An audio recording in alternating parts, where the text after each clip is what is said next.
Sustainability, the world's decided, is the next biggest burning platform, and government's decided they're going to do something about it now.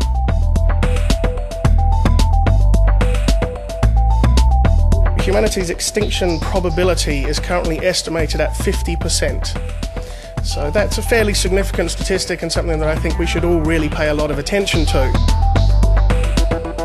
There are far too many of us alive today for the planet to sustain. Currently we use 1.25 Earths worth of resources. We don't have 1.25 Earths, so at some stage that's going to cause us a rather large issue. Peak oil is probably one of the most pressing issues that we currently face as a society globally, far more dangerous than global warming. This is something that will hit us very, very hard within the next 10 years. It's worth remembering that our entire economy is based on cheap energy, and we're very quickly running out of just that. Waste minimisation is obviously very, very high on the government's agenda at the moment. They have their zero waste to landfill policies, and obviously I think the industry is going to have a lot to play in that. Water is currently running out. We don't have as much as we had 10 years ago, and that's continuing to decline over time. Quite an issue because we are predominantly made of water. We're a long way away from most marketplaces, so the way we do things here is going to be vital to our standard of life and our quality of life moving forward. We have a green image at the moment that we need to maintain, and if you think if we get that wrong, and it's going to happen quite quickly, we could be in some real trouble in terms of our overall GDP and earnings.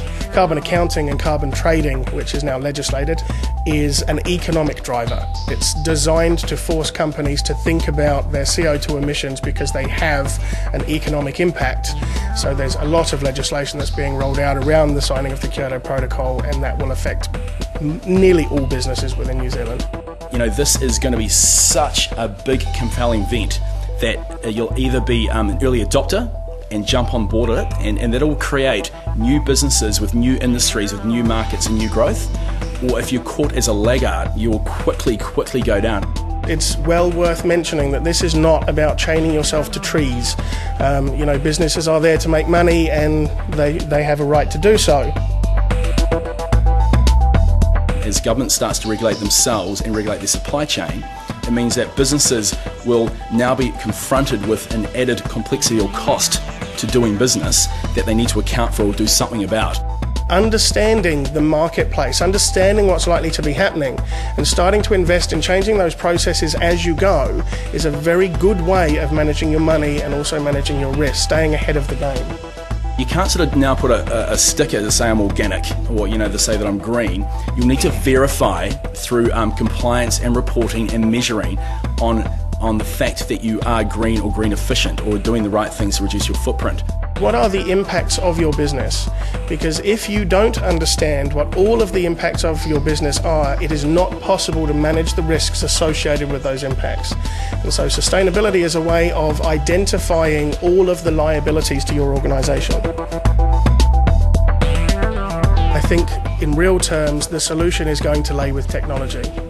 So what we can do, what resources we actually need to do it, and how we manage things. This is the biggest compelling event which sees IT as an enabler or a solution fixer. Data capture systems, I cannot tell you how useful those would be.